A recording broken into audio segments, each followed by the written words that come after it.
Sugeng pepanggihan malih kaliyan Subadi Prawoto. Ing kalodhangan menika badhe ngaturaken waosan buku basa Jawi Jagating Lelembut. Anggitanipun Komala Suta. Kanthi irah-irahan penumpang pungkasan.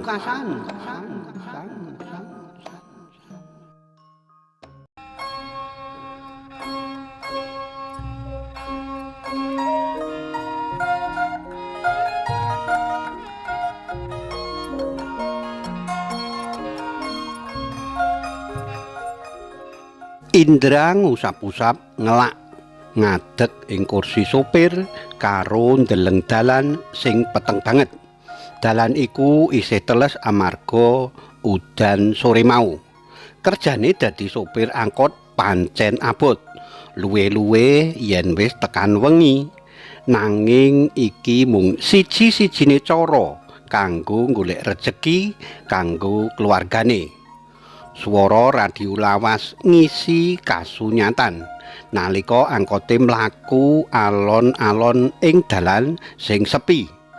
Jam wis nuduhake jam 11 bengi lan penumpang pungkasan mau padha mudhun.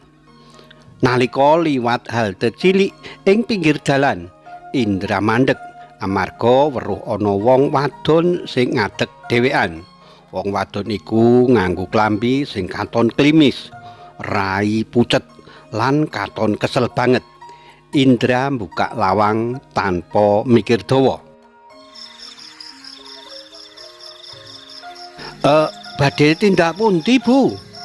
Takone kanthi sopan. Wong wadon iku ora mangsuli, mung mlebu lan lungguh ing kursi paling mburi. Indra rada kaget. Nanging dheweke milih meneng wae.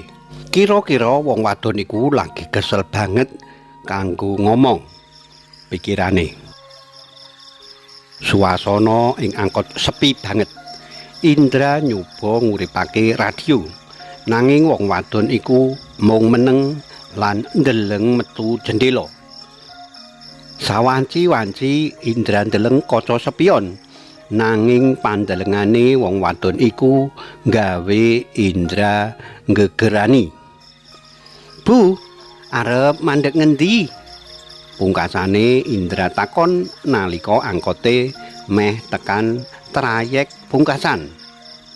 Wong wadon iku mung ngacungake tangane alon-alon nuding arah gang cilik sing peteng banget. Indra banjur minggirake angkote lan mandeg. Bu, bayarane? Takone Indra karo noleh muri.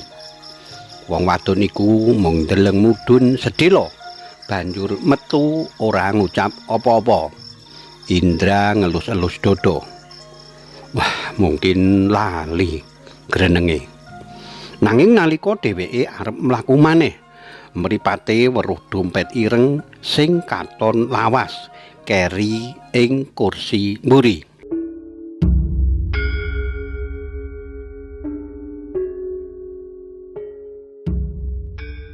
Indra njupuk dompet iku. Dompet kulit iku rasane anyep nalika dicekel. Nalika dibuka ana foto keluarga. Siji bapak, siji ibu lan bocah cilik. Ing ngisor foto iku ana tulisane In Memoriam 2015. Jantung Indra ndredeg luwih cepet. Iki apa maksude? Pikirane. Wong wadon sing lagi diangkut katon persis kaya wong wadon ing foto iku. Rasa penasaran nyurung dheweke bali menyang halte ngendi dheweke ngeterake wong wadon mau. Tekan ing kono Indra mateni mesin, angkote lan metu. Halte iku peteng, mung ana cahya padhang sithik saka lampu dalan. Indra celuk-celuk, nanging ora ana sing jawab. Dheweke goleki sakiwa tengen kono. Nganti pungkasane ketemu karo wong tuwa sing lungguh ing warung cilik cedhak halte. Pak, mau ibu-ibu sing aku terke terus mudhun ing gang kene, dompete iki ketinggalan, kandhane Indra karo nuduhake dompet iku. Wong tuwa iku ndeleng dompete katon kaget. Oh, dompet iki duweke Bu Mirna, kandhane alon-alon. Oh, Bu Mirna. Oh, ya bener, dheweke mau numpak angkotku, jawab Indra. Wong tuwa iku gedhe-gedhe sirah karo rai sing kebak wedi. Mas, Bu Mirna kuwi wis mati 10 tahun kepungkur. Dheweke kacilakan pas ing ngarep halte iki. Wiwit kuwi wong-wong kadang weruh dheweke ing kene, utamane sopir angkot wengi. Indra katon kaget. Apa? Maksude, Pak? Jenengan bar nyambut arwah dheweke, Mas. Indra meneng. Awake kaya ora duwe tenaga. Dheweke langsung mlebu maneh ing angkote. Nanging nalika nguripake mesin, dheweke ndeleng sing gawe atine kaya meh mandeg. Ing kaca spion wong wadon sing padha lungguh ing kursi mburi karo ngguyu tipis-tipis sing medeni. Indra njerit lan metu saka angkote. Nalika dheweke bali ndeleng ing jero kendaraan, kursi mburi wis kosong. Dompet iku isih ana ing tangane. Rasane anyep lan teles kaya nembe kena banyu udan. Esuke angkote Indra ditemokake ana ing pinggir halte, nanging Indra dhewe ilang tanpa tilas.